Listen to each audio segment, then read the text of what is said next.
ప్రభు అయిన యేసుక్రీస్తు నామములో అందరికీ శుభాభివందనములండి.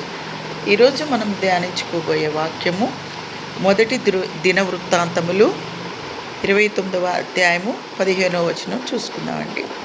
ఇక్కడ ఏముందంటే, మా పితరుల అందరి వలెనే మేమును నీ సన్నిధిని అతిథులమును పరదేశులమునై ఉన్నాము. మా భూనివాస కాలము నీడ ఎంత అస్థిరం, స్థిరముగా ఉన్నవాడొకడను లేడు. ఇక్కడ దావీదు గారు యెహోవాకి, తండ్రి అయిన దేవుడికి విన్నవించుకుంటున్నటువంటి మాటలండి. ఏమని చెప్తున్నారు ఇక్కడ? మా పితరులు అంటే మా ముందువారు, మా తండ్రులు అట్లా మా పితరులు అందరూ ఎవరిక్కడ లేరు. అసలు ఎవరు ఈ భూమి మీద లేరు. తరం వెంబడి తరము అందరూ గతించిపోతున్నారు, వస్తున్నారు, జీవిస్తున్నారు, మరి ఈ లోకాన్ని అనుభవిస్తున్నారు, వెళ్ళిపోతున్నారు. అతిథులు ఎవ్వరు లేరు. పోనీ పుట్టిన మొదలుకొని బ్రతికి ఉండి అలాగే ఉండిన వాళ్ళు ఎవరైనా ఉన్నారు అంటే ఎవ్వరు ఈ భూమి మీద లేరు. మా ఆయుష్కాలము, మా జీవితం అంతా యాత్రికులము, పరదేశులమై ఉన్నాము అని ఇక్కడ చెప్తున్నాడు. స్థిరముగా ఇక్కడే కట్టుకొని, ఇక్కడే ఇల్లు కట్టుకొని, లేకపోతే ఇక్కడే జీవితాన్ని జీవించి స్థిరంగా ఉన్నవాళ్ళు ఒక్కరు కూడా లేరు అని దావీదు గారు చెప్తున్నారు. మా జీవితం ఎలాగుందంటే అస్థిరముగాను, నీడ వంటిదిగాను ఉన్నది. నీడ ఎండ వచ్చినప్పుడే ఉంటుంది, తర్వాత మన వెనకాల మనకి నీడ ఉండదు. నీడ ఎలా అయితే గతించిపోతుందో అలాగే మనుషుల కూడా వారి జీవితాలు ఈ భూమి మీద స్థిరంగా ఉండవు, గతించిపోతాయి అని చెప్తున్నారు. పుట్టినవారు ఆదాము మొదలుకొని ఇప్పటి వరకు మరి ఎవరైతే ఎంతమంది అయితే ఉన్నారో వారందరూ వారి వారి సమయంలో పితరుల దగ్గరికి చేర్చబడుతున్నారు. అంటే ప్రతి ఒక్కరికి మరణము సంభవిస్తుంది.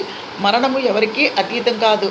చాలామంది బాధపడుతూ ఉంటారు, అయ్యో మేముంటే బ్రతికిచ్చేసేవాళ్ళమే, లేకపోతే మేముంటే అది చేసేసేవాళ్ళమే, మేముంటే ఇది చేసేసేవాళ్ళమే, లేకపోతే ఎక్కడో దూరంగా ఉన్నారు కాబట్టి చనిపోయారు, లేకపోతే ఇక్కడే ఉంటే మీరు 2 నిమిషాల్లో బ్రతికిచ్చేసేవాళ్ళమే, లేకపోతే మరి అన్నీ మా చేతుల్లోనే ఉన్నట్టు మాట్లాడతారు. కానీ దేవుని వాక్యం ఏమి సెలవిస్తుందంటే, మాట్లాడుతున్న వారితో సహా ఎవ్వరు ఈ భూమి మీద స్థిరంగా ఉండరు.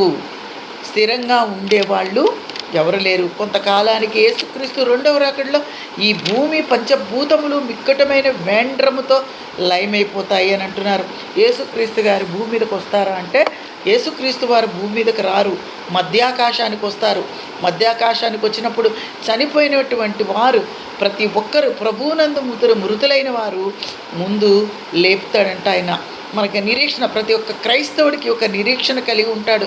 ఎందుకంటే ఒక దినం వస్తుంది, ఆ దినములో ఒక శబ్దాన్ని, వారు ఎక్కడైతే వాళ్ళని పాతిపెట్టబడ్డారో అక్కడ ఒక శబ్దాన్ని వింటారు.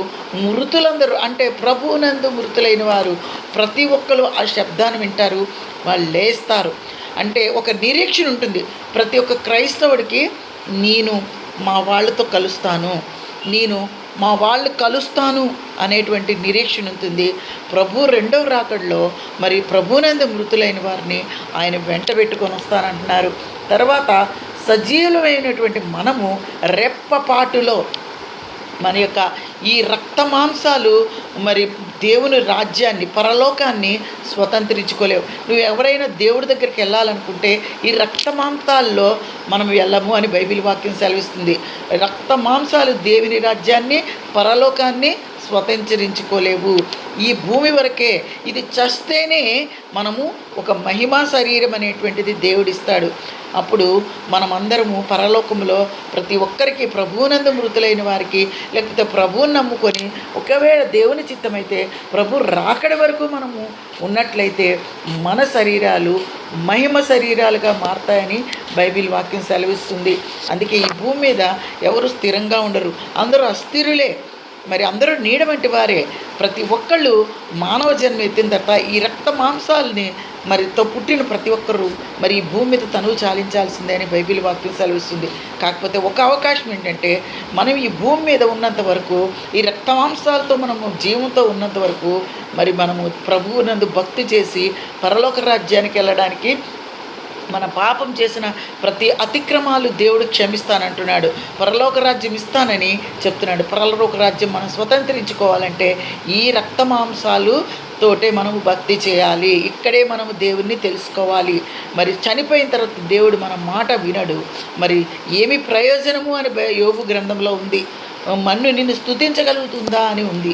అది ఈ చిన్న వాక్యంతో మరి మరి బ్రతుకుండముగానే మనము దేవుని భక్తి చేయాలని, మనం ఒకవేళ మరణిస్తే పరలోక రాజ్య వారసులుగా అవుతామని బైబిల్ వాక్యం తెలియజేస్తుంది. ఈ చిన్న వాక్యంతో నన్ను నేను హెచ్చరించుకుంటూ మరి ఈ అవకాశాన్ని ఇచ్చినటువంటి దేవునికి వేలాది స్తుతులు చెల్లించుకుంటూ ఓపికతో ఉన్న మీ అందరికీ మరి ప్రభు అయిన యేసుక్రీస్తు నామములో మరోసారి వందనాలు చెల్లిస్తూ ముగిస్తున్నానండి.